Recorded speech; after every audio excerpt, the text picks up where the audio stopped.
记者综合报道。接落来关心天气，今仔日受东北风的影响，水气有较高一寡。咱来看温度。探看到伫太平洋有2个可能结做风台的热带性低气压，目前较晚奥克纳瓦南边的海面上，估计24点钟以内就有可能会结做风台。拜六礼拜会开始往北边来行，后礼拜1到拜3是上晚台湾的时阵。到时北部、宜兰花莲地区就要注意大水雨，各地也要注意强阵风。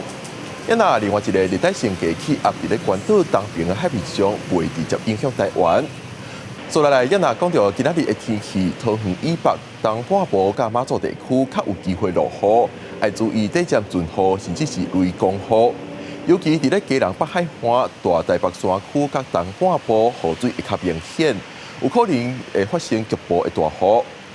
新竹以南是较平湖，金门是侪云较好天气的状况，过道有可能有雷公雨。中南部的山区也有一寡所在雨水会较侪，就要加注意。